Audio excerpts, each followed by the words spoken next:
Day after Roswell, Colonel Philip Corso. That was a huge game changer. Why?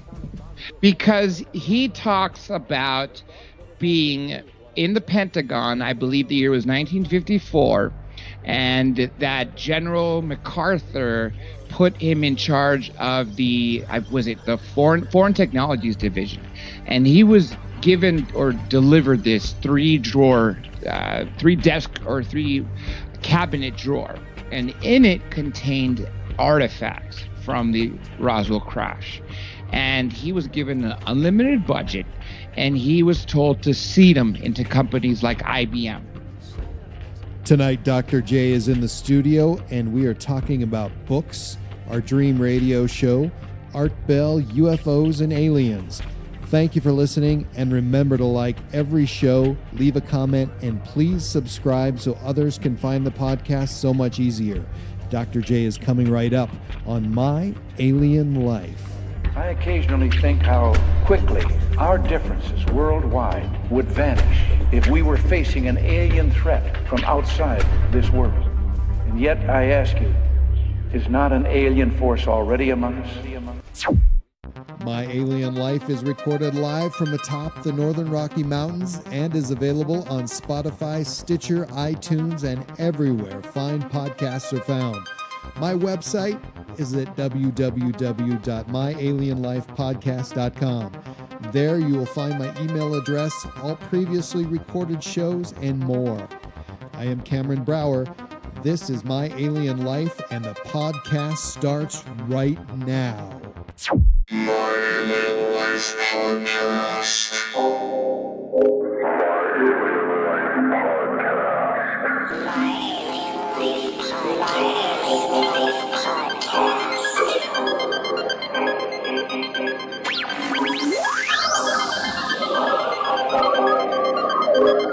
Three, two, 1, 0, and liftoff.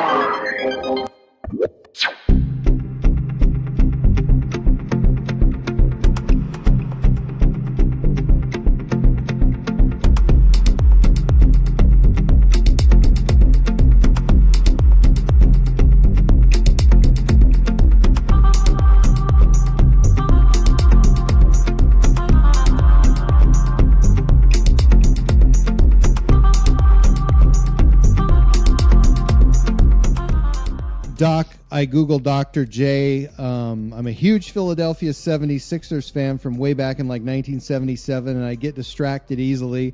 I lose myself in Julius Erving memorabilia and have to bring myself back to work. And yes, you're Dr. J too as well. How are you this evening, my friend? And thank you for being on the show.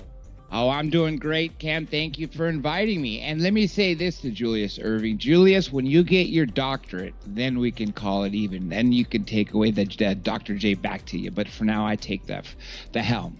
So my guest tonight is Dr. J, the host of Dr. J Radio Live. You can catch him on YouTube. That's where I listen to you, by the way. And he's also on Facebook. And where else can we find you and listen to your Dr. J Live show, sir? Currently, UPRN, United Public Radio Network, and in the UK, Deprogram Radio and iHeartRadio, Spreaker, SoundCloud. But I really recommend people listening on YouTube because that's the only chat that I really pay attention to when we're live. Yeah, YouTube's a great format. And even though, you know, like my show, there's not a lot to watch on there. I don't know. I just like to listen to it come out of the TV, even though I'm a radio guy. You know, this is what I like about your show. And you let people fly. You ask a question. You let them talk. I like the way you sound. And I think maybe that's why people listen. Do you think they want to hear our guests more than us? You know, that's what I always say is I learned the hard truth that, you know, George Norrie, especially when I worked with Art Bell, it was because of Art asking for questions from the guests when they wanted, you know, he wanted 20 to 30 questions. And I always thought that that's a travesty because that's the guest interviewing themselves, the host voice. That's not an interview. And so that's why I prefer, really, even if they send them to me, I'll look them over, but maybe I'll choose one, and that would be my starting point. But usually the answer of the person, no matter how long of a question or how long of an answer, if it's 5 minutes or 15 minutes, their answer dictates my next question. You've been on the air a while, so I have some people that may not know who you are intimately. So let's talk about your show for a minute, and I want everyone to know who you are. So let's help the new Dr. J listener. What's your goal on your radio show? It's obviously the pursuit of truth. And I hate to say that, after interviewing all the people in ufology and a second time and a third time and a fourth time, we're sort of stuck at an impasse. So I started to expand the topics, going to paranormal, into ghosts. I even go into politics some. At this point, it's anything that piques my curiosity. That's really everything right there. It all comes out of my curiosity. You've read and watched probably every UFO and alien book and documentary, and probably movies as well. What are some of your favorites, and what should be required reading material in every school? So let's spend some time on this a little bit. What do you like? What have you read and that just you can't stop thinking about, or something that's stuck with you over the years? There's one book, and it's specific to being in California, that really changed my life, and it's by Preston Dennett. It's UFOs over California. Now, unfortunately, and because he's only human, he hasn't done all 50 states, but he's done UFOs over California, Colorado, Nevada, I believe Arizona, definitely New York, New Mexico. And if people are in those states, I highly recommend reading those books. And even if you're not, and if you're familiar with that state, being able to read through the book and be able to picture this crash and retrieval going on there, or a contact, not an abduction contact going on here, that's what sort of changed my mind. I could actually bring you back to 2007. And it was the 60th anniversary of Roswell. History Channel had this, I guess you could say, marathon. So first they had a special on Roswell. Then they went on to the Pennsylvania Roswell, which is Kecksburg. Then they went on to the British Roswell, which was the Rendlesham Forest. Then they went on to the Texas Roswell. I was like, what? I didn't know about the Aurora 1896. That's kind of new to me. Then they went to the Mexico Roswell, and they were talking about, I think it was in the 70s, this crash between what could be a UFO, an ET craft that hit a civilian airplane, crashed on the Mexican side of the border. And of course, we send special forces over there, detonate all the Mexicans and all their, their vehicles, and take back all the evidence, even though it didn't belong to us in the first place. And then they talk about the China Roswell. It goes back 10,000 years ago. I think even 10,000 BC to 12,000 years ago. So I went over across the street to where I was living at the time, which was, if anyone's familiar with Hollywood, I was living in Park La Brea.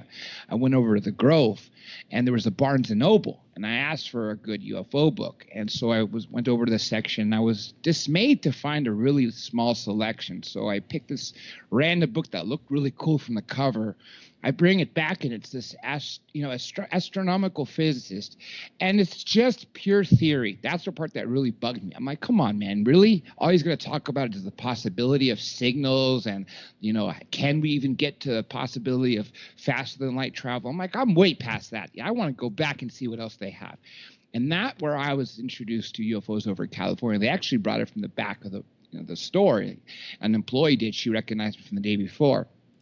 This book, I was blown away to find out that even in California, I have it in front of me, as a matter of fact, I think there's at least 5 crash and retrievals, just off memory. And from each state that Preston Dennett has written on, there seems to be at least 5 up to 10, especially places like New Mexico. I don't know why. It could be because of our gravity, and I really do believe, Bob Lazar, that they do travel. The majority, if not all of them, are traveling using artificial gravity waves. And if that's the case, then the speed of light doesn't matter, because you were actually grabbing the space-time fabric and creating a wormhole. And so that's the book that I'm actually holding in my hands. And yeah, it's probably one of his first of UFOs over a certain state, but it's still going to be my all-time favorite book of UFOs and paranormal. So I'm looking at it online right now, and there's a Sammy Davis Jr. sighting. Yeah. You know what? There actually is. How many Sammy Davis Jr. sightings were there? There actually is a whole chapter 10, on celebrity sightings. Here, I'll even turn it to that, and let's find out what they're. I mean, absolutely, I know that Sammy Davis Jr. was one of them. I don't know who else, but clearly, if you're talking about California, you got to include Hollywood. And, to think that celebrities are immune to seeing this, as a matter of fact, I mean, some of them are really out there as far as wanting to put research and wanting to find out what's going on there. And they have the resources more than you and I. They have the resources to put some money out there. Look at Tom DeLonge, for instance. Something changed his life, and he's left Blink-182, and now he's doing To the Stars Academy. And I have a good friend who basically meditates, and then UFOs appear. This is not a joke. This is just like Prophet Yahweh, who passed away in Nevada. And it started with this one guy named Robert Bingham here in California, in Southern California. This is actually what brought me into radio. Back in May 2012, when I started working with Third Phase of Moon, I saw a video about this guy who could summon UFOs. And through him, he started to try to teach other people. And there was a handful of people that I knew that actually learned it. It just goes down to basic consciousness and meditation, asking for. And so this other kid, Fausto Perez, who seemed to be less arrogant, and I hate to say that about Robert Bingham, but, I think the fame sort of got the best of him. And that one day on a Saturday, he got this Facebook message of this brand new profile, and it said it was Tom DeLonge. And he said that he would like to come meet him and see if what he, does is true. And he didn't believe it. He thought his friends were playing a prank on him. And so Tom says he'd meet him on that Saturday at 3 o'clock or 4 o'clock, whatever it was. And sure enough, he pulls up in his 57 Chevy, with the flame covered on the side. And there he was. And that just goes to show you that there are really people that are far more interested in these topics than I think a lot of us even think about. I started reading about UFOs when I was in grade school, and I don't know if you remember this, but every once in a while, this like bookmobile, and it was actually not a bookmobile, but a bookseller would show up at the grade school or high school, and they would have a selection of books. I was in an elementary school that went all the way from first grade to eighth grade. So they'd put out all their books. And of course, you'd go home at night and you're totally excited about bringing money the next day to read a book. And I've told this story a lot of times, but there was this book, Chariots of the Gods, which I purchased. It was just amazing. And one of the books that I had bought and that I'd kept over the years. But what's you started getting interested in UFOs, though, it was 1984? Yeah. And I'll tell you about the sighting that coincides with that time. I know it was just a young tot. I was 4 going on 5 when this sighting happened. But even then, I remember going to Sunday school and them telling me about Jesus and the angel Gabriel and the 3 kings watching a star. And I don't know what was inside of me, but I just jumped up and said, Jesus is a hybrid. Angel Gabriel was an alien, and the 3 kings were following a UFO. I mean, they really thought the hell out of me, and they just put me to the corner. The point is my father had a restaurant in West Covina, and that weekend, every weekend, we would go visit my mother and my brother. We would go with my father to work because it's an hour away. And so that weekend, we also brought my brother's friend. And behind the restaurant, there's a thrift store, and every week we checked to see what kind of new toys they would have. So we're walking out of this toy store, and I see this craft in the sky. And in child terms, this is how I described it to someone riding a bike next to me. I described it as an under a cereal bowl that's flipped upside down. Now, what does that tell you right there? A cereal bowl upside down? What does that sound like to you? Cereal bowl upside down is a saucer-esque. Right, exactly. And I remember that I told this to this bicyclist, and first, I don't know. It seemed like this guy, was just like sensationalized by the mainstream media. He's like, "Oh, that's a weather balloon." I'm like, "No, no, mister, look." And he was one of those that had this, you could tell he was really into biking. He had this expensive helmet, those really tight biker shorts of the 80s and all this. And he was so mesmerized by what he saw as he got off his bike. His bike just fell over. And I remember he didn't even look once to see his bike, which probably was worth, at this point, if I'm looking back in time, at least several $100s, if not $1,000. And as I ran inside of the restaurant to grab my mother, who, of course, hesitated to come out, I was seeing all the people that would pull over to the side of the road and one foot out of the car, one hand eye in the sky, or one hand pointing up in the sky. And by the end of this, within the sight of me, by the time I brought her out, when it was gone, there was probably at least 40 people within my vicinity alone who were seeing this. And now I can't tell people, it was never on the news that I never saw. And I would love to see a MUFON report on it, but I've never seen anything on it. But that was really a mind-blowing experience, because the way it came down, I mean, it looked to come down from like a high altitude. I'm just going to make up a number here, 15,000 feet, say due west, and then to drop 10,000 feet and to be sort of above you, and then to just shoot straight up in the sky until it just disappears into oblivion. That was mind-blowing right there. So how big do you think it was? Give us a size idea. I would say probably, as a skydiver now, myself, me being a skydiver and me being able to tell things at altitude, just guess, because even though you're jumping with goggles, the goggles can magnify even to a small extent, even though they're not supposed to. My guess is it would be about 30 feet diameter, maybe, plus or minus 5 feet, 10 feet even. So we just had some news stories about sightings by the military, Navy, and they were described as Tic Tacs. That's right. You're talking about the DOD. That's a whole different shape. It absolutely is. And you know what? That right there, if you're talking about not just what they described, but what they released in 2016, the videos. Right, exactly. Videos. They absolutely defy what we know as the laws of physics, of aerodynamics, of how they fly, because what we say physics is that's basically a weird shaped object. Where the heck is the aerodynamic parts in that would make it glide through the air or sort of cut through the air? It doesn't do that. Right. It's also flying against the wind. It's also stopping at it's drop of a hat and then changing direction. What in this day can even do that we know of?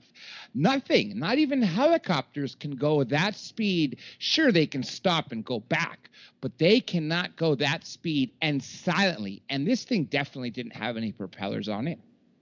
So, irrelevant is weather at that point when you can see that they're tailing this thing or whatever they're doing in an aircraft, and it's going against the wind, and everything that wouldn't rely on aerodynamics, you don't see that. I mean, there's nothing that even would give you an inkling of aerodynamics, or it's amazing. I don't know if you've ever listened to my podcast, but a couple of months ago, I described that. I had a UFO sighting back in the 80s, and I described them as like pills, like capsules, but same shape. Vertical, right? Tic Tac. No, they were horizontal Tic Tacs. Some just dots. Some, clearly Tic Tac shape, or what I called a pill or a capsule shape. And so I was pleasantly surprised, I guess, when Tic Tac shape came up again. There's one for me. And not to add to you is several years ago, there was this Boy Scout troop that was, it was 4 troops. I don't know. I was never in the Boy Scouts, so I don't know how their structure goes, but it was 4 groups of 40 of them. So 160 or so Boy Scouts with their, I don't know if you call it Eagle Scouts that are above them. And then the adults that spent the weekend over the weekend, Friday through Sunday in the Catalina Islands. And they described over a 2-hour period, these 2 black giant spheres that came out of the ocean. And this is very common. That happens right here off of Malibu or San Bernardino, Long Beach. Just basically that 100-mile channel between us, our Southern California, Los Angeles, and Catalina. And in these two large spheres, there appeared from there 8 different shapes of craft, from other smaller spheres to triangles to rectangles to cubes, even to tic tacs, to you name it, saucers. And they saw about 200 of them literally coming out of this thing. And then when it was all said and done with, what do? They got back into these giant balls, and then instead of going back into the ocean, they went up into the sky. One of the Navy pilots, I think it was a Navy pilot, reported basically a clear sphere with a cube inside.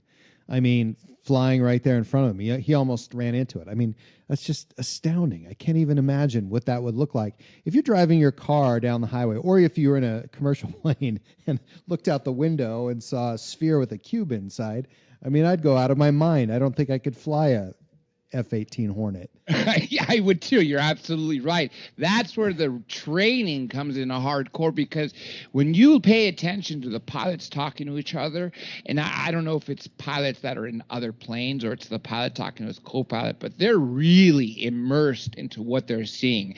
I would guess at that point they had enough flight time where it's almost second nature to fly, because if it was me and you, I would literally grab my pants. I wouldn't be paying attention to my F-18 anymore. I may end up in the ground or in the ocean, and for me forgetting to pull my parachute. That's how mesmerized I would have been if that would have been me. Not to get way off the topic, but I had mentioned the book Chariots of the Gods, which was written back somewhere in the 60s, and it's been in 69. This was the 50th anniversary of Eric von Däniken. I know this because I've had him on the show multiple of times, and planning this year, I guess you could call it his agent, booking agent, the person that does all of his affairs, Ruben, was staying in contact with me. Actually, no, I take that back, Cam. It's actually 68 because... Yeah, because the second printing was in 1969. So, yeah, that's amazing. 51 years. And you know what? He originally only believed in the past. And what changed his mind to start paying attention to what's happening now was Edgar Mitchell. And he told the story of how Edgar Mitchell tells his own story. Unfortunately, he passed away years ago. How after he came back from the moon, he now was a huge, of course, national hero, even an international hero. But he was, in fact, from Roswell. Did you know that? Yeah. And so he went back to his high school where, he was only 14, 15, and 47 when the event happened. Right.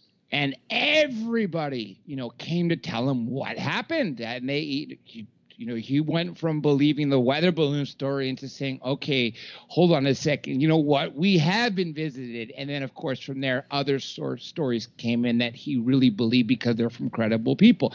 And that is what changed Eric von Däniken's mind to say it wasn't that we were just visited in the past and they were going to come back to visit us sometime. We had been visited in the past and they never stopped visiting us. There's probably thousands of UFO books that have been written over the years, and a lot of them parallel each other. I mean, I hate to say this, but a lot of them sound the same. But so give me another one that just completely blew you away that's in your library that you'll keep with you forever. Day after Roswell, Colonel Philip Corso. That was a huge game changer. Why? Because he talks about being in the Pentagon. I believe the year was 1954, and that General MacArthur put him in charge of the Foreign Technologies Division, and he was given or delivered this three cabinet drawer, and in it contained artifacts from the Roswell crash. And he was given an unlimited budget, and he was told to seed them into companies like IBM. And, if you look at the technology that we had in the 80s, it was like, wow, we're the coolest. We got VCRs. Walkmans. Look at now. Now it's like crap. The 80s were nothing compared to now. And you really think about what Philip Corso talked about in the 96, 97 before he passed away, after he unfortunately, he too passed away 6 months after he wrote his book. I believe that what we're using right now, the way we're communicating, all comes from extraterrestrial crashes or gifts or whatever you want to call it. The point is we built it. Sure, it's made of Earth materials, but the designs are told by Philip Corso and even other people, but him primarily. I mean, that's a full bird colonel, says that that's why we have these technologies seeded into us for a soft disclosure. You know, talking about technology, I mean, there's so many things that defy what we could possibly. I mean, what I want to say is that there's some amazing things out there that even I can't even understand. So we have machines that build other machines, and we have machines that do the unthinkable. That, you know, from the 1980s, it changed. Things have changed so much. So if that is alien technology, or we were helped by aliens, how would that work? What's the mechanism? I mean, how would we, you know, is it reverse engineering? Are we getting inside information? What would be your guess? Well, Philip Corso claims, like, for instance, the circuit chip. He had this piece that had these wires on it, Right, and what only could be described now as transistors, and he had no idea what it was composed of, let alone what it does. That is what he hand-delivered to the people at IBM. Also, he describes this, what we would call now a laser pointer, except the difference is this laser pointer, when pointed to the wall, would literally burn a hole. And that ends up, he describing that as what would be their cutting tool. Really, really far-fetched stuff. And I know mainstream people will really try to debunk and say, well, we had lasers by another person, 11 years later after the Roswell crash. That may very well be the case. It was parallelly invented, but I don't know if you can really say that the skeptics didn't have the idea given from IBM or those other companies that got a hold of it. I don't know them off the top of my hand. I believe some of them was it McDonnell Douglas? The aerospace companies. What was the early company of Boeing, unless it was Boeing itself? What was it before Skunk Works? They too also received artifacts, and we could even see some of this translated into our airplanes. And this is another huge thing, is why haven't we in the United States been shown? I mean, of course, you want to say, okay, for secrecy and for spy reasons, but every time we have like a new airplane that is for spying, after we had the U-2, we had the SR-71. After the SR-71, we had the B-2 and F-117 stealth fighter. That was released in George Herbert Walker's Bush tenure. We have not been shown anything from the Air Force. Not to say they're not protecting national security, but really, you're going to tell me in almost 3 decades there's nothing that the public can say, okay, here, this can explain this or that can explain that. Nothing. Right. In 1960, there was this explosion of aircraft technology, and it lasted. They were. I was talking to T.D. Thornton Barnes, and he was saying that they made the C-12, and they expected its life to be only 1 year before the Soviets would figure out that technology, and they would have to come up with something new, and they did 1 year later. That's true. That's absolutely true. And look at the atomic bomb. Right. We didn't have it secret very long before the Soviets had it. But we made some. I think that we created some unbelievable technology, and we're so used to it, and we're so we as Americans or humans, we see everything new. We see all these computerized gadgets, and I don't even think about them that much anymore. How could that be? Smartphones, right? Do you everyone takes it for granted nowadays? I mean, thing in our hands has so much power, so much power. You look at Arthur C. Clarke and documentaries of his era when he was, explaining what computers would be in 2001. They were sizes of almost houses, or if not Right. just giant rooms, and we have this in our hands. I'll tell you, one of the smartest guys that I ever knew that grew up in my hometown, I would consider him the Bill Gates of Montana, and he actually worked for Microsoft. But I was in sixth grade, or not sixth grade, I was in third grade, and we had this crystal radio that you would get a kit and you'd put it together, and you could listen to the radio. It didn't require batteries, and we couldn't figure out at school how to put it together. So I took it over to him and he put it together. Well, what he showed me was also he built a computer, and this was 1973, something like that. And he built a computer which was about the size of a dishwasher. And this computer had a little screen, and it was this little round screen about 3 inches in diameter, and it had a keyboard, and it played tic-tac-toe. Go figure. That's it. I heard when Pong first came out. Pong was amazing. It still is. Oh my God. It still is. And the creators who put them in bars and other lounges and what we now, 20 years later, even 30 years later, would call arcades, which I don't think they called them our video game arcades then.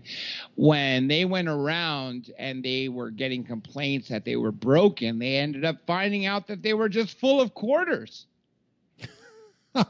Yeah.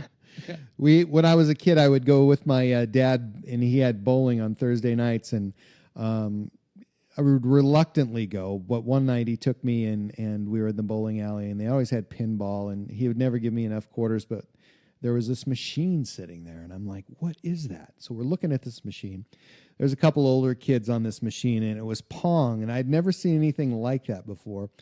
And sat there, and the next week I went. No other kids were there.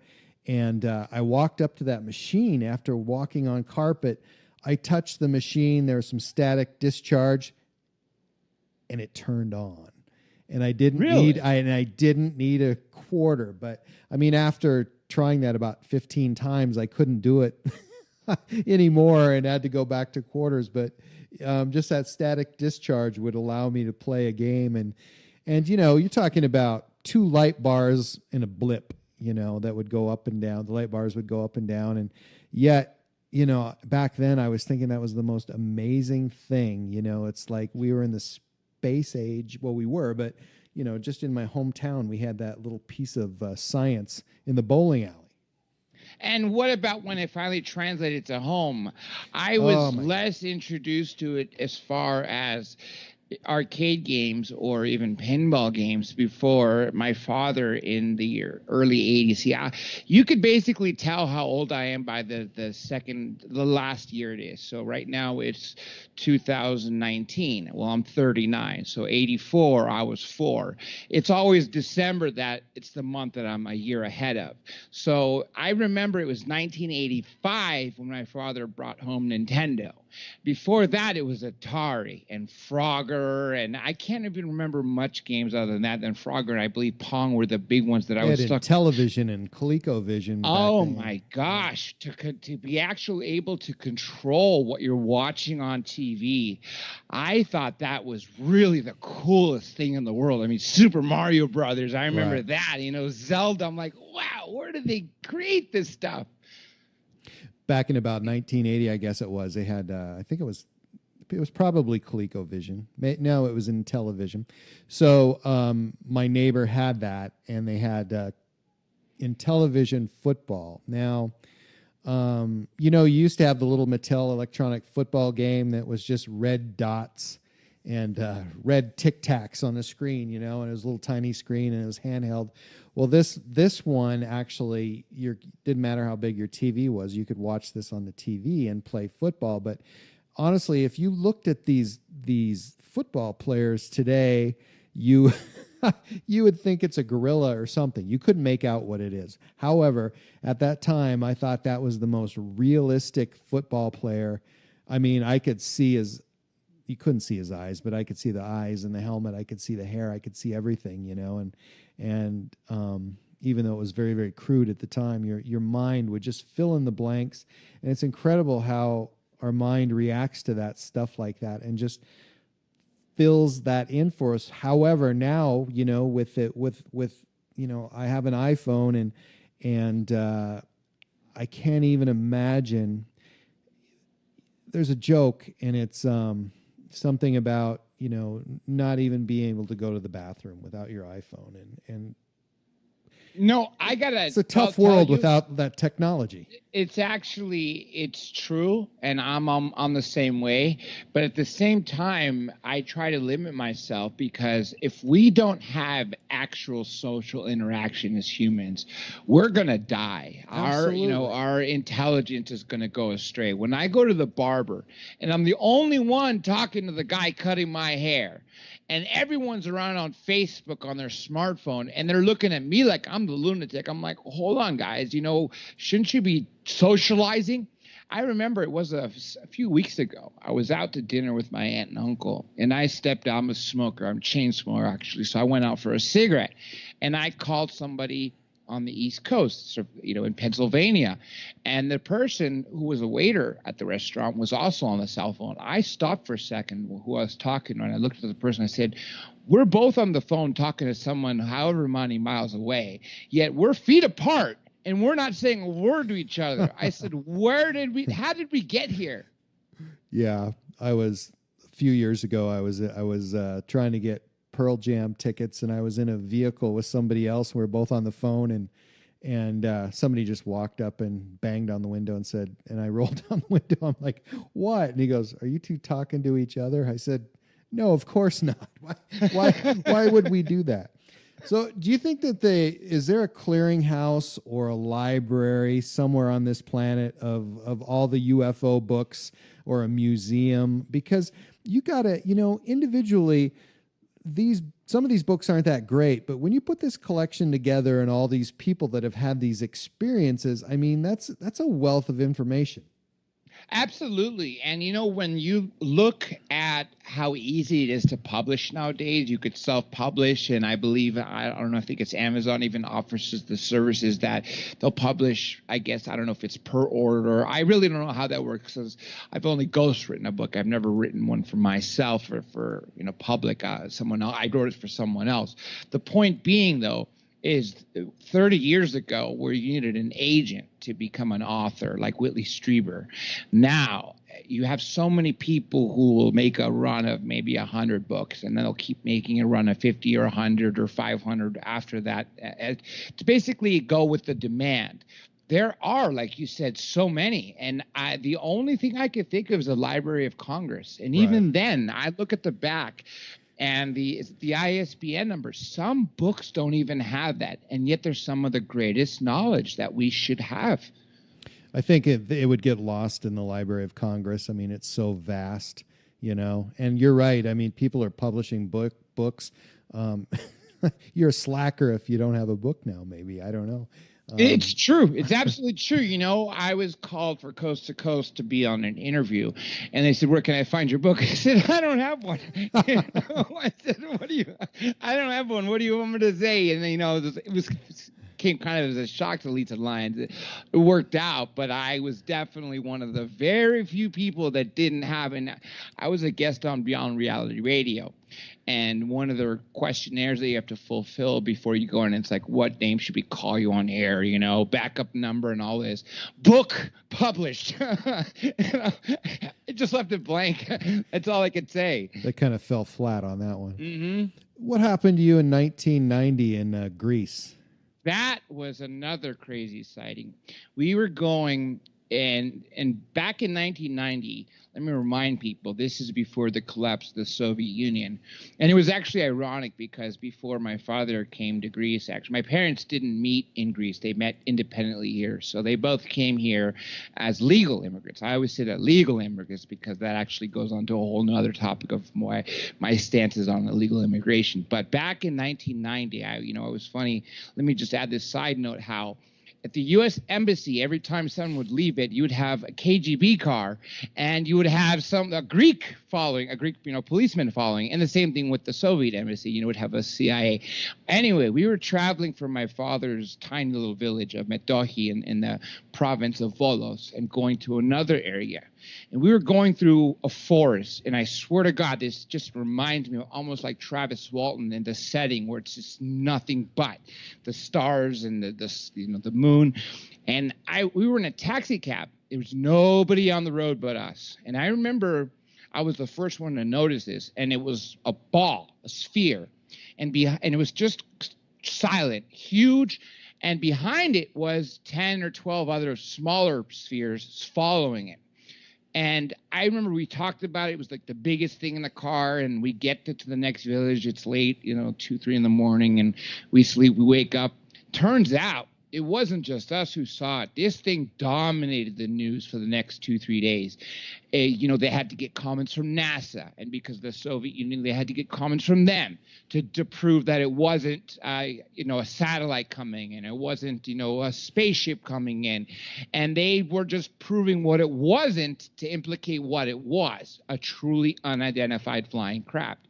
And if you think about it, flying, even now, if you call it flying, when you go back to the Tic Tac UFO you saw, I don't even think they're flying. I think the word UFO is fallible, and so is UAF. They're not flying. Right. No, I don't think they're flying either. And that was the impression that I got back then because, when I first saw them from a distance, they were just stationary, So anything that has the ability to just stay in one place for, an unspecified amount of time, obviously isn't going to be flying. And then you have to ask yourself, what's that initial nudge? What gets it going? I mean, that's the amazing part of it is something, has to get it moving. And by description or by other descriptions that I've heard, I've heard that there's no noise. That's right. I didn't hear anything in that forest when we were crossing in Greece in 1990. You could hear crickets and frogs, but this giant craft, I mean, I couldn't even gauge the size of it now to think about it. It was so big, I would say it made the moon look small. And for that thing, that size, to go across the sky, not landing, not going in an angle towards down the ground or not going in an angle towards up in the sky, just across the sky, so silently, I think got me more than the actual shape of it. So what's the reaction? I mean, what's your reaction when you see that? Are you reaching for your camera? Are you are you talking to other people about it? What's happening there? Then obviously the only camera was in possession of my parents in 1990. I was 10, and so they were using, I think it was the 110, rectangular camera. They definitely didn't reach for their camera. They were just as mesmerized. But unfortunately, to this day, I'm like the black sheep of the family. My brother, my mother, my father, they still don't believe in it. And no matter who I've interviewed, my mother will say, well, so what? How does that affect you now? And even there, I think she's probably the one that may be the closest on understanding that we are not alone, and it's truly an awful waste of space if we have all these planets that we find everywhere that we didn't even find, say, 30 years ago with the Kepler telescope. And we're coming out with a new telescope right now. I don't know when it's going to be launched, but it's going to be even more powerful than the Kepler. And rest in peace, Stanton Friedman. Recently, the last interview I did with him, which was actually the last radio interview ever he did before he passed away. Wow. He said that years ago, there would be, I forget the percentage, but it'd be like for every million stars, there'd be like 100 or maybe 1,000 planets. He said, but now the ratio has changed to every star. There was 1.8 planets. Now, if you think about that, what do they say? There's 400 billion planets in our solar system, or our galaxy, our Milky Way galaxy alone. That would translate to, what's the math on that? 7.2 billion or 7.2 or 7.7 trillion 200 billion, something like that. Or regardless, whatever, million billion. Yeah. There you go. And that was because we're able to place the telescope or say put it in a direction where we always saw nothing, just what we thought was just empty space. And out of there, we'd find star clusters and what we call Goldilocks planets. And Goldilocks planets, you have SETI and Seth Shostak and all the mainstream scientists looking there. But you know what? We have now found here on Earth life that doesn't need light to exist. We found life at the bottom of the oceans or lakes even that lives off the heat from the fissures of the Earth. If you take that away, then their only thing they need for this life that we have on this planet is water.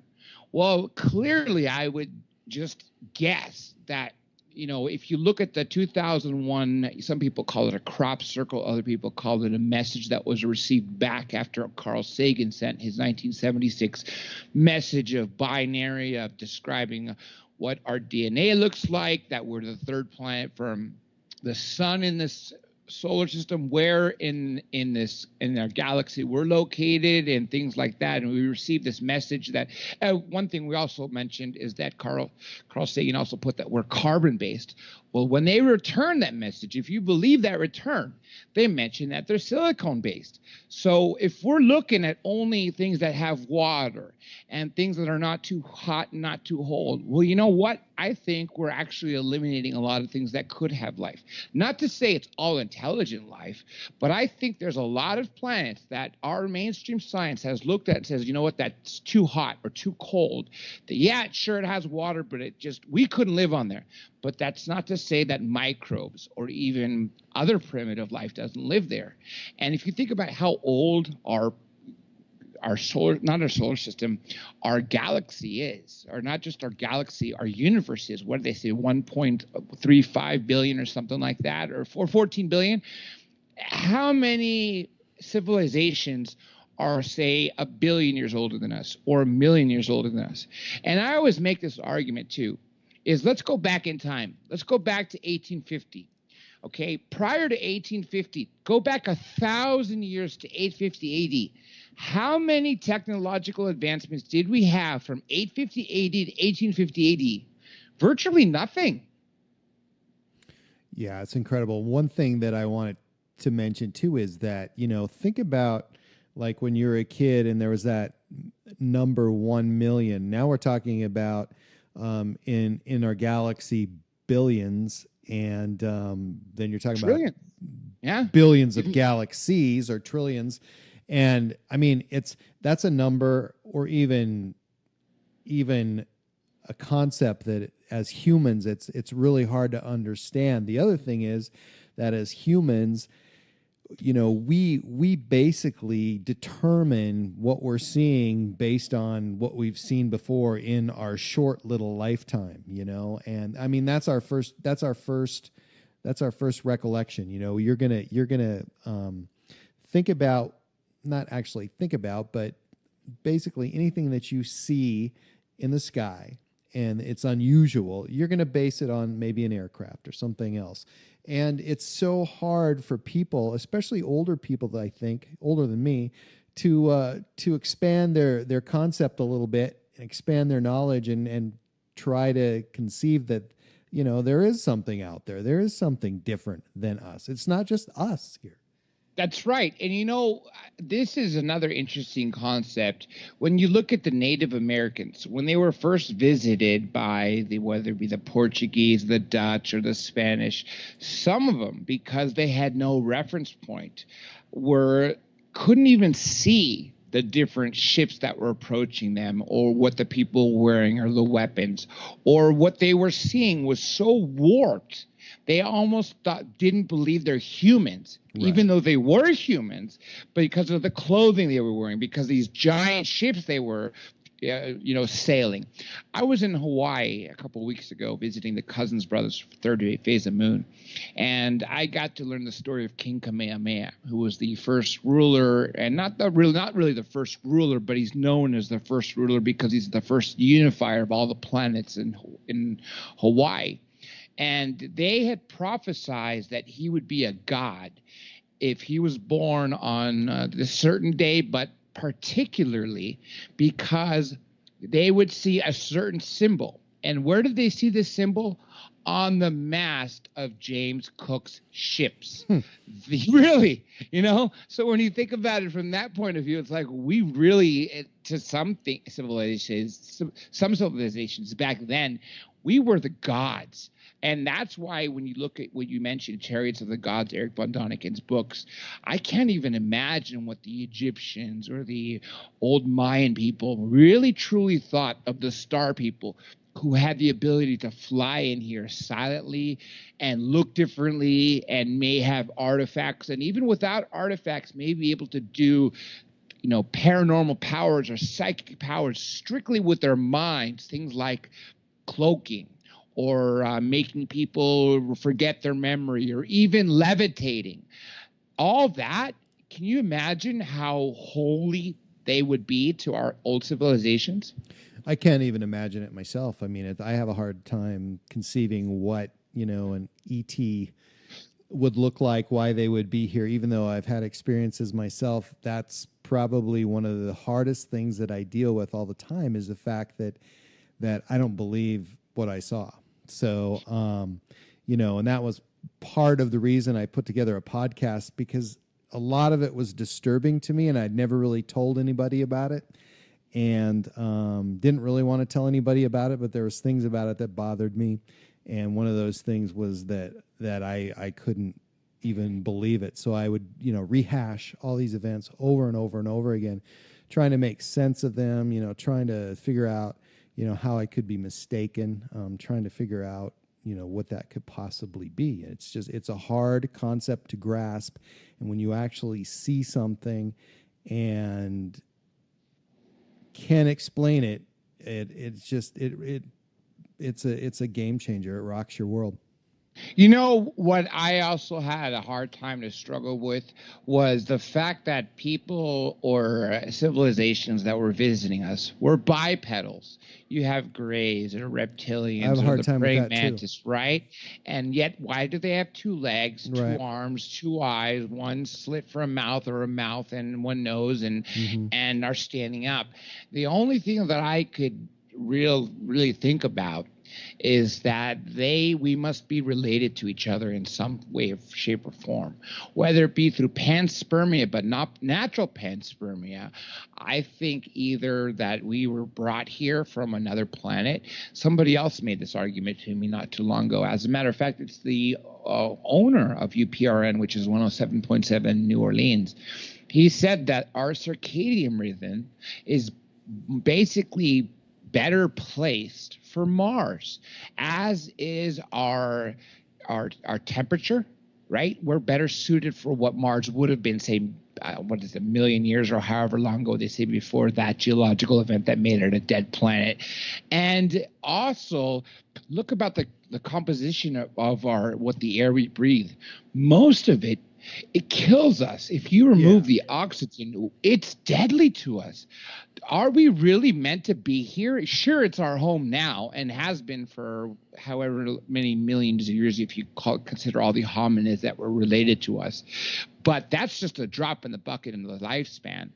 What about, say, 70 million years ago, or things like that? What if we really were brought here from another planet? And that's why I started to think is if we had a nuclear disaster and we had to go underground, and we started to rely more on technology, so we'd use our muscles less, and then we would expand our intelligence, so our minds would grow.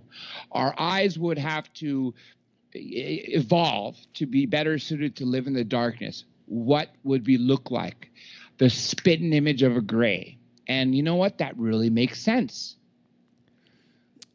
I've had his name is Dr. Michael Masters, and he's an anthropologist. And an amazing man who's has this theory that we are ourselves, or ETs are basically ourselves from the future, and he has a lot of compelling arguments, and I think that when I had him on, I got a lot of negative comments because there's UFO and alien people out there who just don't want to give up the fact that it could be something else other than ET from a billion light years away. That's what they want, and it's just. Well, let me add to this. Actually, I've seen a video. Now, obviously, it could be CGI, and there's a lot of videos out there that claim to be of an ET. There's only one that I know that I've heard from the other side is actually real. If people search the Skinny Bob footage, that I've been told by the Air Force Office of Special Intelligence, that is in fact one of the briefing videos they were shown in an hour-long briefing in the early 80s. But one of the videos that's not the Skinny Bob of what's alleged to be an alien, when asked where it's from, it says from here, it says from Earth. When it says to travel into space is to travel into time. To travel into time is to travel into space. Let me add to this to the mix. Bob Lazar, when he talked about the sports model that he worked on in the S4, or better known as Sector 4 in Area 51, and he said that the way the craft operates is by artificial gravity waves, and this goes by what we were talking about earlier, the lack of aerodynamics when we're flying these craft. Well, if you have something that produces artificial gravity waves, and you're in gravity enough to where you could pull the space-time continuum for you to create an Einstein-Rosen bridge, aka a wormhole, by default, you're also able to create cloaking abilities, and also by default, your spacecraft would also be a time machine. That's just physics right there. Einstein theorized this over 100 years ago. And if we can produce gravity, everything that we consider science fiction would be thrown out and be brought in as science fact within minutes. And that's hard to fathom for us. It's hard to fathom because, who do we have that's capable, or who do we have that's qualified, if we do have this type of machine, or even, if we've actually obtained it from crashes or wherever, or Roswell, if we have this type of machine, who's qualified to operate that? It's who decides that? That's what I want to know. I first of all, for someone to have the power over all of us to say, well, I'm not going to release this, or our committee is not going to release this to the general public, right, because we deem this as national security. First of all, who gave them that authority? I think that's completely wrong. And I got to say this too. We, as a civilization, the first thing we do when we're in fear is we fight. Look what we did. We built figured out how to split an atom. We built a nuclear weapon. I hesitate to say this because I am too, of course, I'm human just like you, but I truly think that we humans are not yet, what's the proper word, but we are not intelligent enough yet to really understand the capabilities of some of these technologies, even now that we're playing with, like AI. We're going to blow ourselves up. We're going to create something that's going to turn on us because we lack the importance and the faith of actually understanding of how powerful these technologies really are. We do lack that, but I think we're also too emotional. Yes. I mean, It's just incredible how emotional we are. I mean, if you've ever had a job where you worked in an office or wherever that has more than 10 people, and the dynamics of that, and the issues, and it's just it's maddening. And I can't even imagine, being part of a team that's, tearing apart a UFO and trying to figure out anti-gravity or gravity waves. I can't even imagine what the egos would do to the whole project.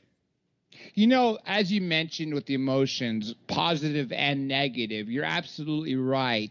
That is one thing I think that distinguishes us from possibly extraterrestrial life. And I've even heard watching, YouTube videos about AI, and I think Elon Musk mentioned this when he was interviewed by Joe Rogan, that the way to truly defeat AI would be through emotions. But more importantly, is a lot of people like Elon Musk have even canned AI. But yes, we humans are so emotional that we react first and then think second. And like I said, it could be out of goodness, out of love, and it could be out of anger, like you mentioned the office scenario. There's so many times in law school or when I was working at different firms that, the anger just gets to you. You just want to bash everyone's head in and you want to go postal, but that's not what we should be doing. We're supposed to be, that's the key, supposed to be working together for the common good. But we don't do that. We're doing things out of greed. In 2012, you started your first radio career. Did you intend on talking about phenomenon and that you can't explain, UFOs, aliens? Well, that's why I mentioned Third Phase of the Moon, and that I saw this video on YouTube from Third Phase of the Moon about that guy who summons UFOs on demand. I couldn't believe that this guy was in LA. And I had missed it. I had missed the damn event. I was so mad at myself. Well, turns out a couple weeks later, he announced that he was doing another public event in May.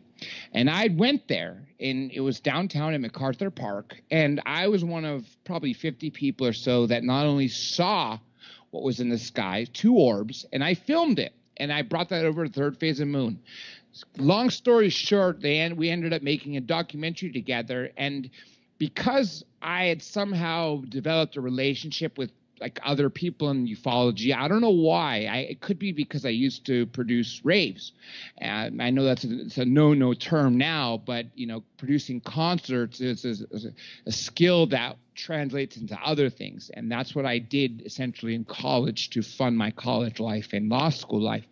And so when I first went to Conscious Life Expo in February of 2012, I met the people who I always seen on TV and read books on: Yvonne Smith, Dr. Roger Lear, the alien implant doctor, Stanton Friedman, Linda Moulton Howe, Travis Walton. And I said to them all, hey, I'm like, I don't know what I'm going to do, if I'm going to do anything at all with UFOs, but let me exchange your info because I used to produce events. Well, when I got in touch with Third Phase of the Moon to submit their footage, it turns out that producing concerts or raves or weddings or anything has the same formula. You need a venue, you need production, you need actors or talent like DJs and raves. So if you think of Electronic Daisy Carnival, and then of course you need promotion. It's those 4 things you need together. Well, in the course of them, they wanted to get more exposure and get on good terms with people who were calling them debunkers, like Stan Friedman and Dr. Greer. So they asked me if I could not only set them up with them, but because I knew so much about them, having read all their books and seen them on so many documentaries, they asked if I could write them questions. I was more than happy to, because it's about time I could ask the questions I wanted to. I didn't care if it was through their voice. Well, in producing a documentary, the second one on Dr. Roger Lear, which was called Alien Abduction Diaries Part 2. This is also available for free on my YouTube channel. Well, something happened where the cameraman couldn't come, and the cameraman that was being paid by them from Hawaii here in LA used to bring his son. And I would always get frustrated because I wanted to be the one to ask the questions. So I'd have to give him all the questions I wrote.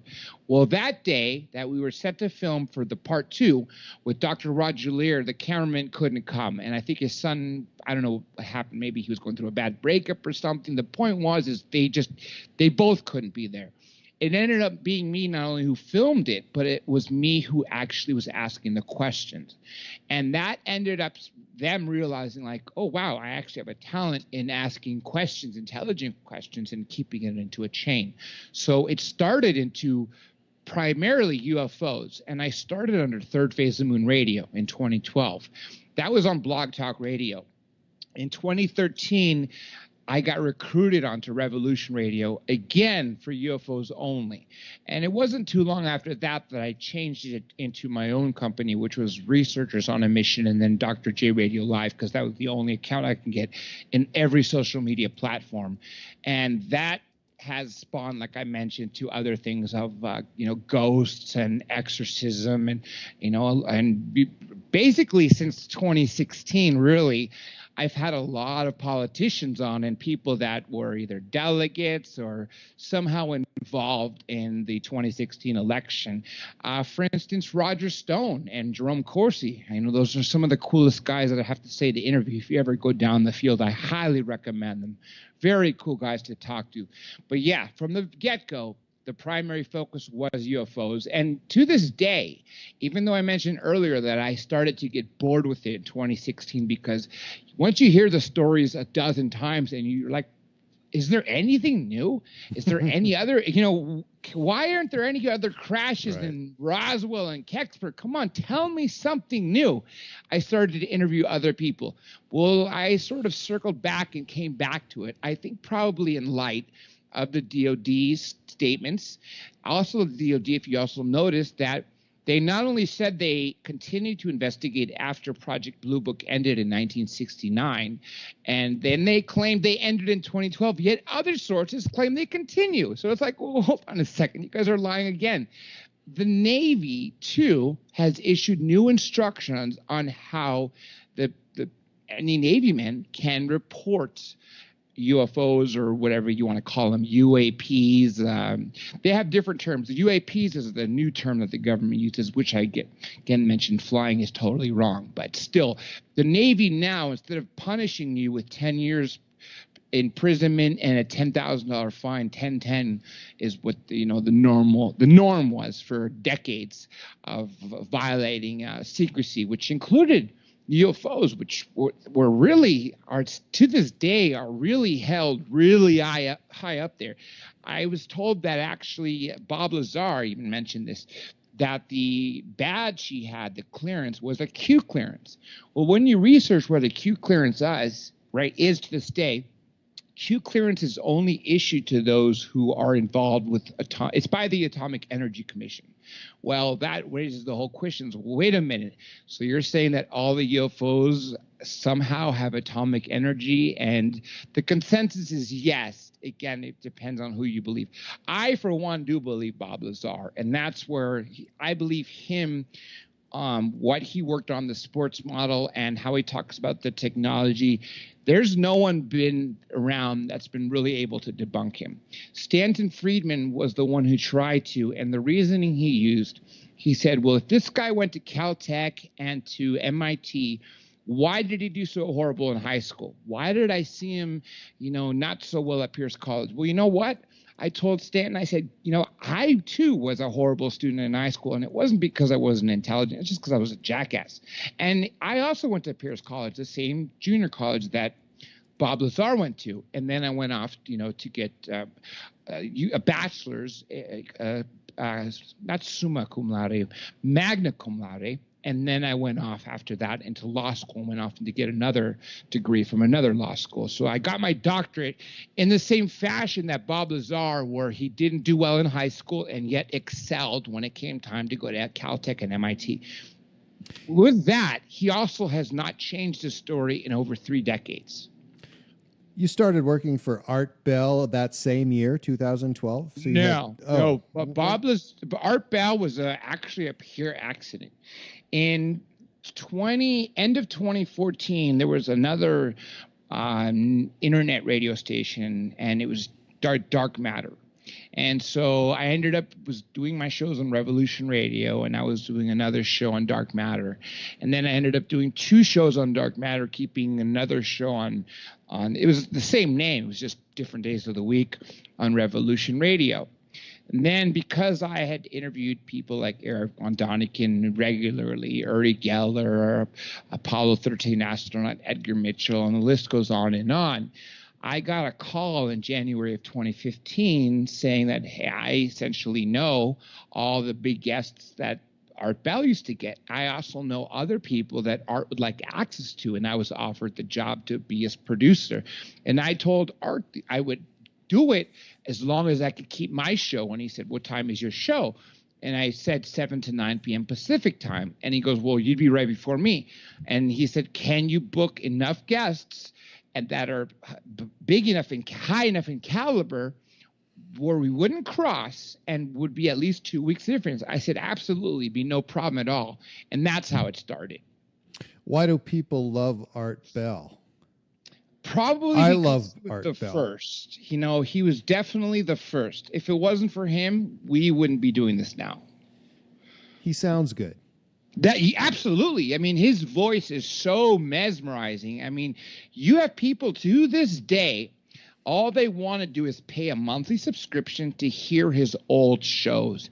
And that's all they'll ever hear. That's all they'll ever hear. You've heard of these deep fake videos, right? Where they take 15 seconds of, say, President Obama or Trump, and then they take someone else's voice or image, and all of a sudden it becomes President Trump or Obama. I bet you in a matter of months, if it hasn't already done, or a couple years, that'll be the same thing with Art Bell's voice. Somehow somebody will find the way to imitate him through AI or some other technology, and boom, you'll have Art Bell Part 2 or whatever you want to call it. But yeah, ever since his passing, it seems to me that there's not only conspiracies that maybe he didn't die or he faked the death to go into hiding or this and that. Awesome. But right, wouldn't it be? Yeah, but no, he's absolutely gone. And there are those diehard fans that will not listen to anything but Art Bell. I might smoke cigarettes and drink a lot just to get that voice. It's hard to get. I mean, I know he was a smoker. Was it tough to book? Yeah. No.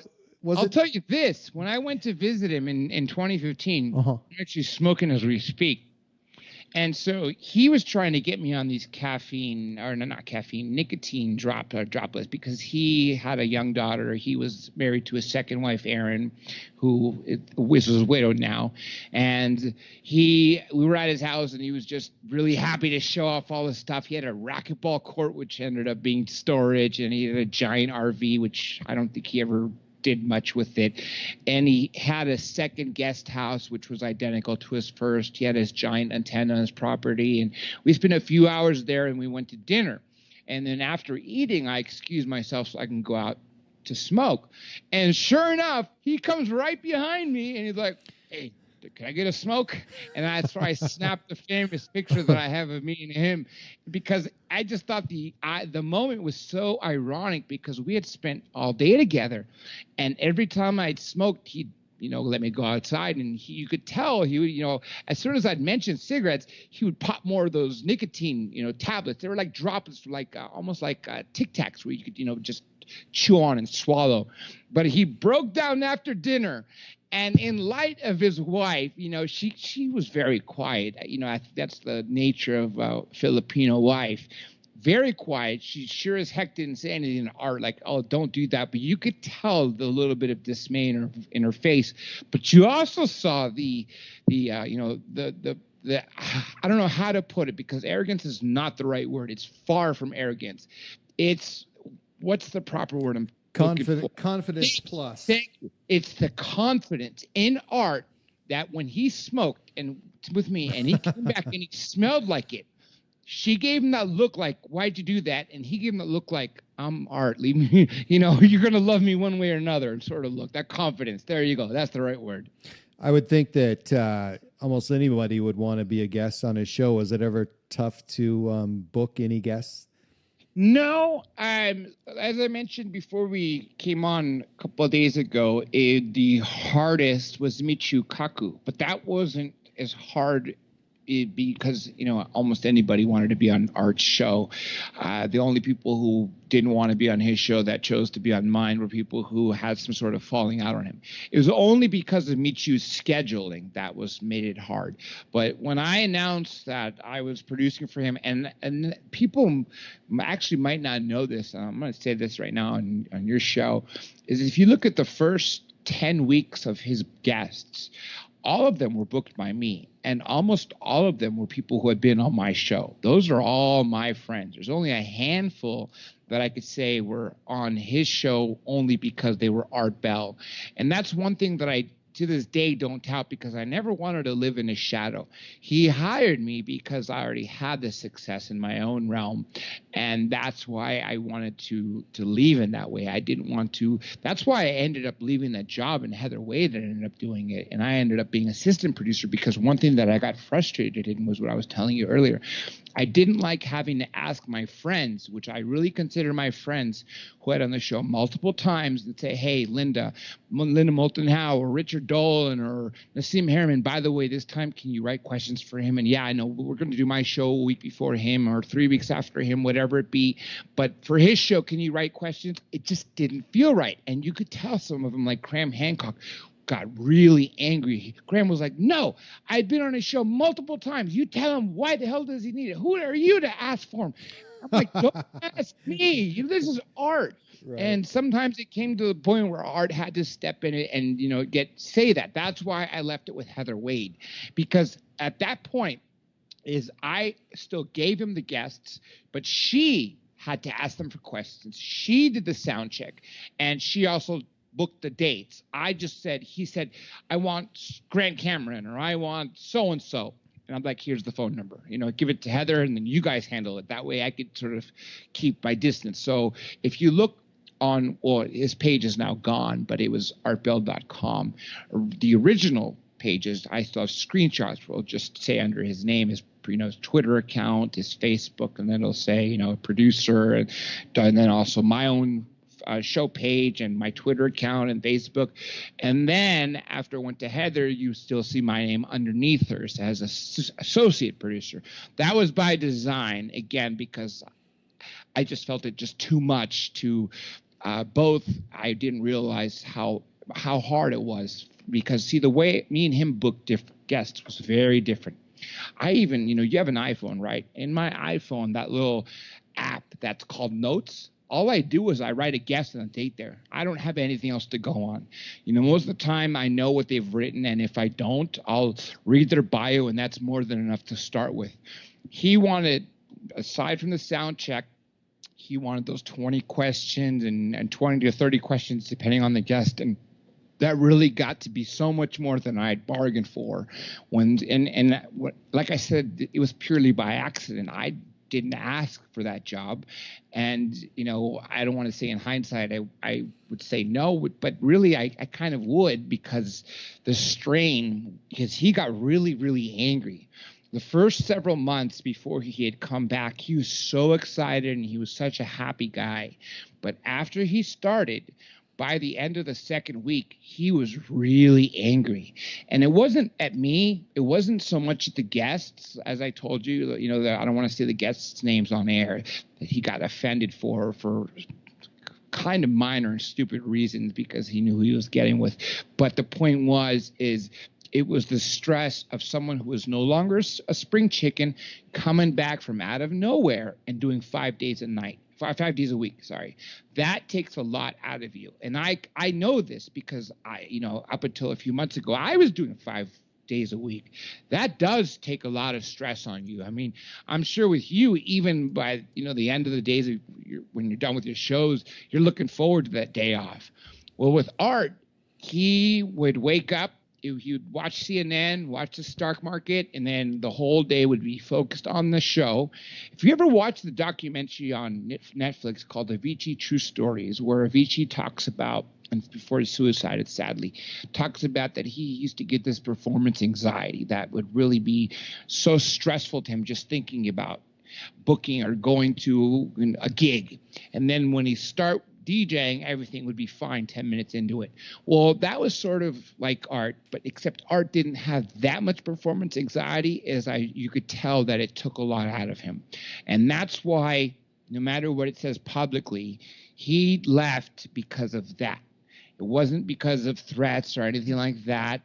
He left because he was 69, I believe he was when he stopped, or maybe just around 70, because his birthday would have been June 17th.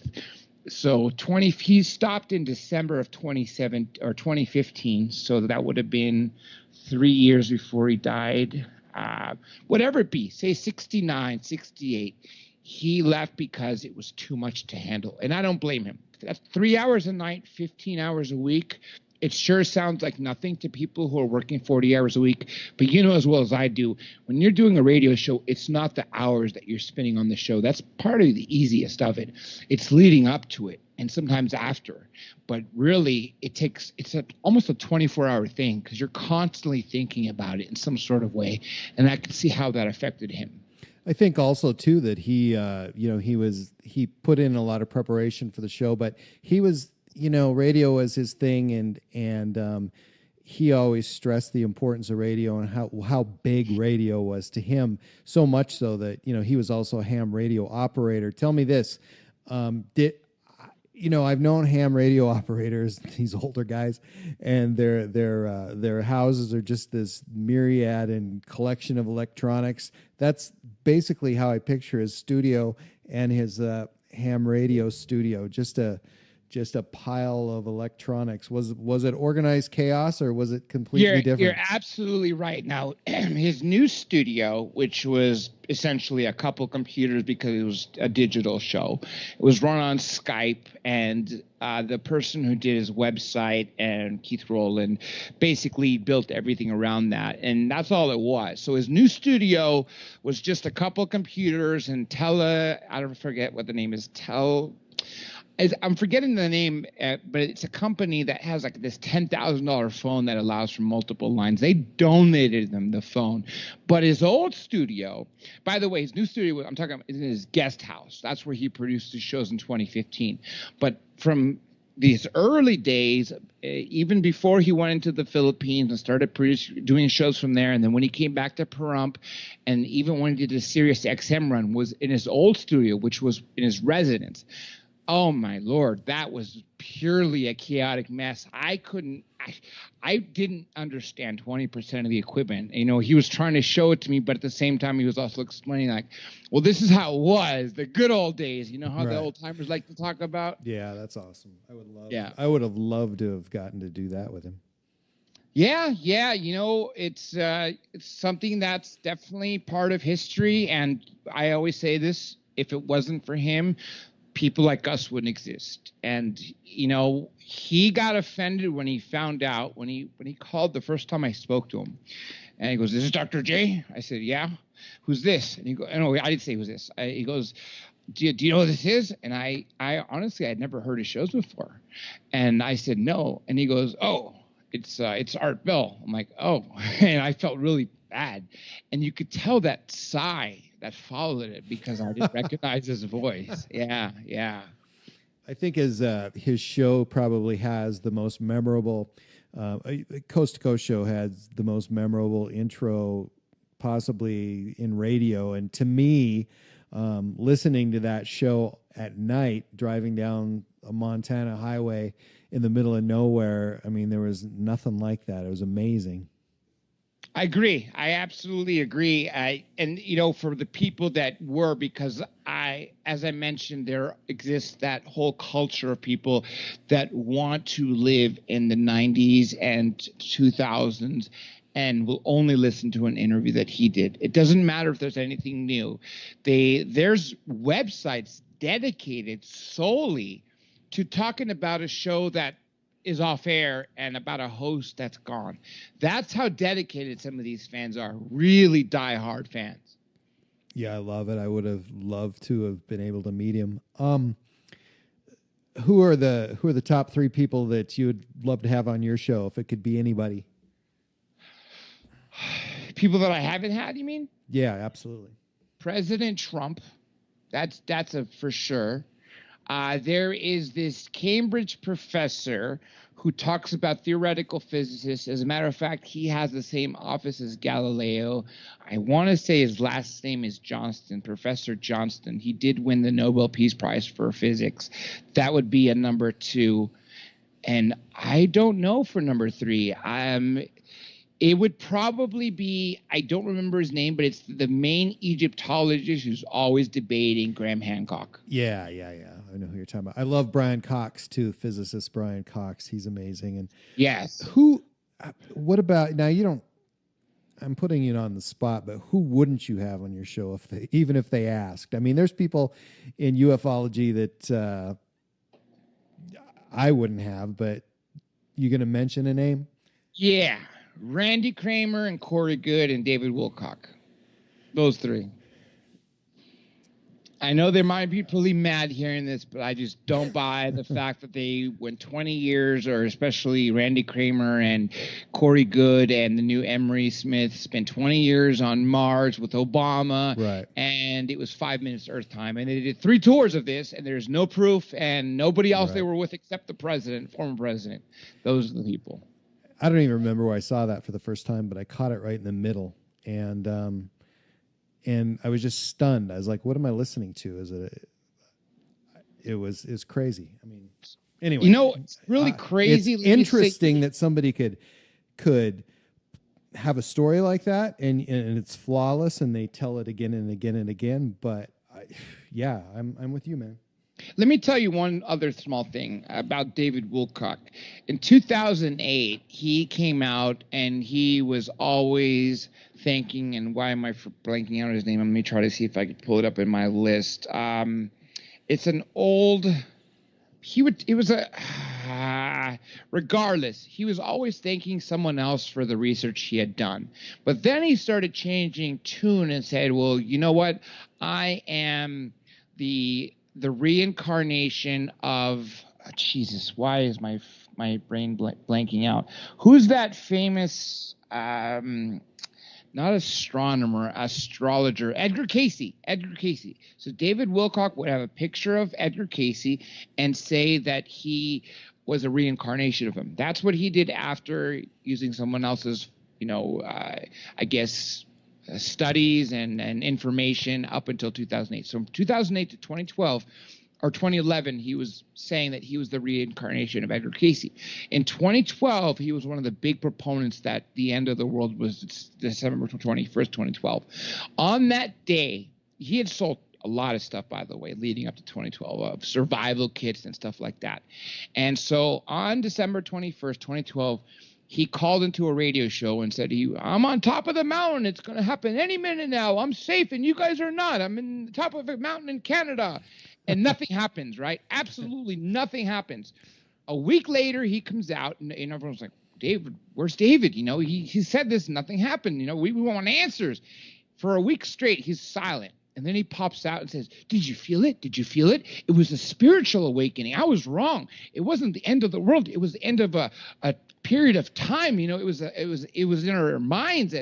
And I could not believe how people in this consciousness field were so damn forgiving. They completely disregarded what he said, and they immediately started paying for his high-priced fees, like $100 fee to see him speak at a stadium or other events like that. Even to this day, this guy makes a lot of money, and I don't want to say it bothers me, but it just perplexes me how forgiving people are in that sense. We're humans, man. We're resilient. We bounce back. We're ready to we're ready to get abused again. How about a flat earther? That too. I should have mentioned that. I used to have this listener who became someone who wanted to be on the show so he could, get the first question. And so I made him co-host for a period of time, and he was in the UK. He was actually an amateur pilot, flying Cessnas, and he would always have programs to fly like, 747s and stuff. He got into this flat earth thing, and he was always trying to convince me. And every guest I have on, no matter who it was, Eric Von Daniken, Uri Geller, Linda Moulton Howe, Richard Dolan, he would interrupt the chain of thought and say, so what do you think of flat earth? What do you think of flat earth? And it got so annoying. I'm like, Johnny, please stop. And that's what I had to, get him off the show with. That I cannot buy because I'm a skydiver. I've seen the damn earth curvature of the earth. You see it when you're in a flight, when you're flying from any place. Oh, yes, you do. What about when SpaceX launched their rocket several weeks ago? They're lying there too. That's probably the one topic I really don't want to cover at all. But I will let them debate. And when I booked somebody, a flat earther, for Art Bell, someone that I didn't want to have, Art took the same position as me. He didn't want to do it, but he said, I would only do it if I get someone to debate him. I found a Harvard astrophysicist to debate this flat earther. And the very next day, the guy was just so destroyed in that, back and forth with the Harvard astrophysicist. The next day, he threatened a lawsuit for defamation. And I was just sort of laughing because, of course, there was nothing that he could say. But every single thought process he had or idea of why the Earth was flat and why conventional science is wrong and how we're not heliocentric was just destroyed by a regular Harvard astrophysicist who didn't even believe in what we're talking about, UFOs and ETs. And that's probably the SARD topic, but I don't know very many names there. I do know Patricia Steele. There's also Mark Sargent, and one of the people, he goes by Math Powers, but it's Mark something, but that's his username. He's one of the biggest proponents for it, but I don't buy that at all. Over many, many decades, I've based my opinions on UFOs and aliens pretty much on my own experiences. I've read a little bit. When the internet came along, I probably read a little bit more. What I'm really into and still am is the culture of believers and experiencers. And I love your website. I love, I don't know. Okay, to me, you have a UFO website, and if you look back, like the advent of the internet and some of these really old websites that are still survive from the late 90s that people, they probably don't update, but they'll put on their Facebook page that they have that website. I love those, websites like with lime green text and a black background. And Yeah. I absolutely dig those so much. And I love that culture and I love the people. And I love the merchandise. I love, I got to say, I just love the whole culture of it. And one of the things that I've never done, and I don't know if I will, I'm assuming I will. I've never been to a convention, and I've never been to a gathering. I just didn't want to spoil it. Do you do many of those? Or you're going to be at one in Phoenix, right, in September? I actually stopped going in 2015, and part of it was because of the people just automatically forgiving David Wilcock, and again because no matter who was speaking, they were repeating the same stories, only they'd add something new to the mix. Like, for instance, when Corey Good came out, he talked about these blue avians, and with David Wilcock backing him. Are you kidding me? You're telling me that there's giant blue big birds walking around amongst us or on other planets, that this is the first time we're hearing about it? And that's when I realized that the same stories are being, wrapped in crap and retold. And so, yeah, I essentially stopped going in 2015, and that was probably the biggest reason, because I didn't hear anything new. No. What about, are you, now I'm looking at their website, it's the Phoenix International UFO Congress in September. Are you going to that? No, but I was there in 2012, 2013, 2014, and 2015. That's a bad link on their current page then. They do it every February. Yeah, no, right. The one I should have been listed on was the one that I brought with former Congressman member Merrill Cook, and he was part of the citizen hearing. Right. I brought him from out of the woodworks and onto the media after he'd done the citizens hearing. I'm like, oh, hey, hold on, there's a former congressman there that I can, get my hands on, and I could, do a lot of radio shows on, and then I could also get him on to speak at these different events. Since then, he's been able to get back onto Contact in the Desert. But the last time I was at Contact in the Desert, for instance, in 2015, I was on this panel with astronaut Story Musgrave, Representative Merrill Cook, Stephen Bassett, Linda Moulton Howe, and Dr. Lynn Kitai. She was one of the main people who talks about the Phoenix Lights. She was a witness. She didn't photograph anything, but she's a physician that I don't really want to know what she contributed much other than that, but that's what changed her paradigm of thinking, of the old way of thinking that we're alone, into we're not alone, after seeing this huge craft that just glided over Phoenix. But yeah, I sort of fell out of that circuit because of that. Because I started realizing, aside from that, panel that I was on in 2015, most of the events I went to was just to have fun and not even go to the lectures. It was just hanging out with those people afterwards, drinking and smoking. Yeah, there you go. I'm all about that. Right? That's where the more fun was. Right. So let's say you get a knock on the door tomorrow, and some producer from whatever, the Sci-Fi Channel is at your door and has a blank check and wants you to put together a show. What would that look like? It would actually probably be very similar to my radio show. I would find different people and would talk about different topics and different time periods. I love Ancient Aliens, the older Ancient Aliens, when not only did it talk about Eric von Däniken's early findings and the early days of ufology, but even things that happened, say, during the Civil War or during George Washington, the era of Revolution War. Apparently, George Washington came upon what he thought was an American Indian tribe, and it was these green men with tails. Actually, the drawings looked like reptiles.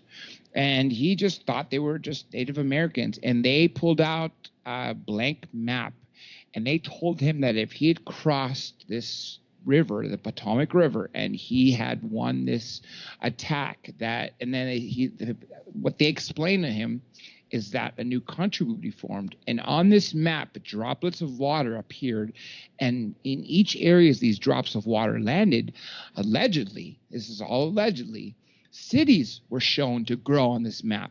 And these maps were allegedly of what we are today. That's what it would be like. It would very much be like that. And, a lot of that footage that they get, if people out there are filmmakers, there's this website called Storyblock. You pay $200 a year, and you could search whatever you want. You could search, satellite. You could search girl running scared through woods. You could search whatever you want. That's all you really need to make any documentary these days. You get the person speaking, and then while they're narrating a story, you pull it off of Storyblock, and there you go. Because it's royalty free once you pay the fee. Well, back when we were a fledgling country, George Washington could get all the narcotics he wanted back in the days. Yeah. So, Yeah. Who all knows? All the opium, all the cocaine, grew all the hemp. Absolutely. Actually, he did grow hemp. And it's if you've ever been there, it's pretty amazing place. And George Washington, he was a kick, man. I would have loved to meet George Washington. I would love for you to come to Montana. And I keep telling people, if you come to Montana, I'll show you UFOs. And, even you could probably experience a possible abduction if you came up there. And is it the Skinwalker Ranch there? No, that's in Utah. Oh, okay. But, in Montana, we're that's where I grew up. And I always tell people, you lay underneath the stars in Montana. When I was a little kid growing up, I used to look up at the sky. And we would see things up there all the time. Back in the day, there was only a couple of satellites that you could see in an evening, where now you could see dozens. But back then, you would see this occasional little light that would go it would travel across like a satellite, stop, change directions, do a 90-degree turn, things like that. We would see as a kid, quite maybe once every 2-3 nights that we would sleep outside. And I always thought later on in life that I would love to have night vision goggles and be able to do that same experience. I just can't even imagine, because I've actually, being that I'm an experiencer and an abductee, I just think they're up there. I always have thought they're up there. Right. And let me add this to the mix: is at each of those events that I mentioned, the UFO Congress even, there's always somebody that brings to sell, on the tables, because they have different vendors that are always selling night vision goggles. And the price of night vision has gotten cheap enough where we can afford it. And every night they're showing this off, and they're letting anybody see through them. No matter where you are, at Joshua Tree in the middle of the, they call it sacred American Indian burial grounds, even in Phoenix for the UFO Congress, when you point up and you're looking through night vision, there is so much activity that you don't see with the naked eye. And that actually plays within reality when you think about how small of a spectrum of light we actually are able to see with the naked eye. What about all the things that are living outside of that spectrum? And there are. And when you talk about like Bob Lazar's accounts and what he's seen, if you see if there's a sport model up in our upper atmosphere, or even higher up, and it's only 50 feet in diameter, and that would reflect light, obviously, or maybe not, but even so, it's there's these tiny blips all over, and I just, as a kid, we lived for that kind of thing. And I just don't even know anybody really. I haven't been back there in so long that nobody even talks about that, and even my friends don't even remember doing that when I was a kid. But then again, I experienced some stuff with my friends that they don't remember, and I do. So it's really cool. But Montana is I think northern Montana, north central Montana is a hotbed for UFO activity. I'll take you up on going there, absolutely. And I do believe it is a hotbed, not just because you have a lot of openness to see, but because a lot of people say that a lot of activity exists on these ley lines. And Montana seems to cross, or in this, parts of Montana seem to be on a ley line that are consistent hotspots of UFO activity that really is never going away. You talk about UFO waves in certain areas that happen, say, for a few months or even a few years. Montana is one of those areas that has never stopped. Jesse Marcel Jr., the son of the one who was basically took the fall for the Roswell incident, he lived in Montana up until his death, unfortunately, in 2013.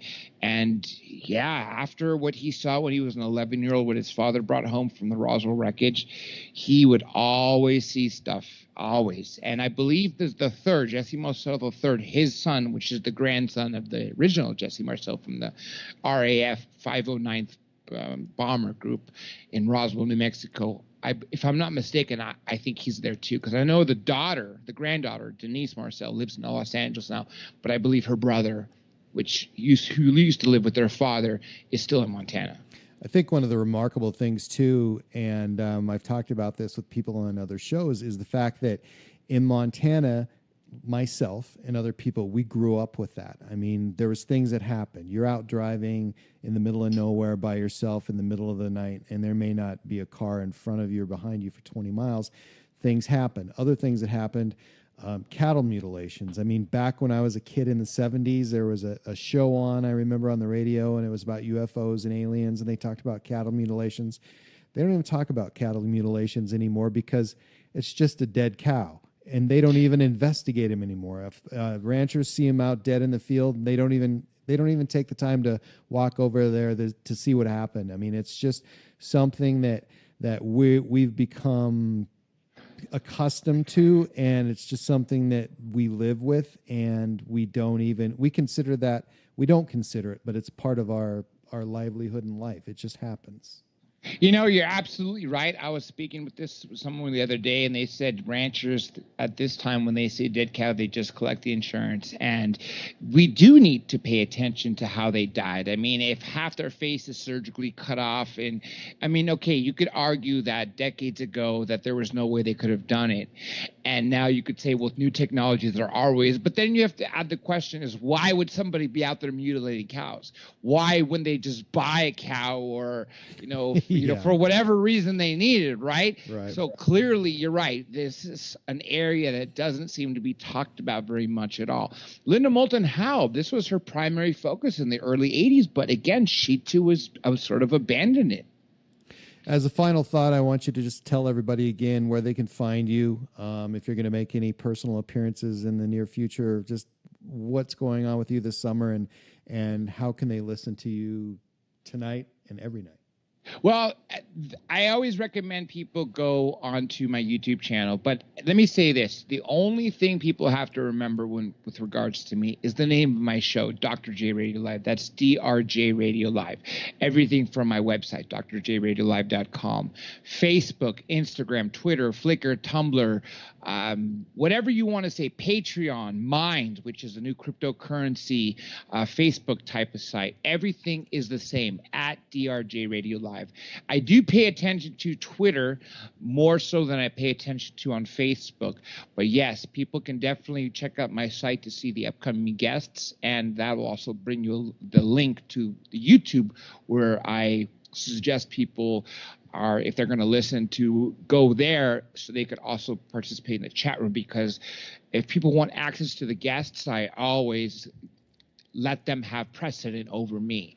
And also, if I do have any appearances in person, it'll be on the website.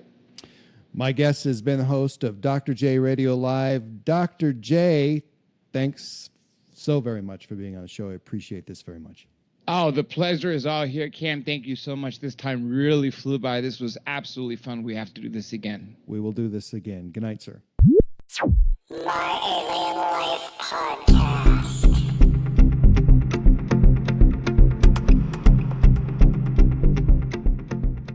You can find my website at www.myalienlifepodcast.com, and please subscribe to my latest downloads at iTunes, Spotify, Stitcher, and at podbean.com. And please follow me and like me on Facebook and Twitter.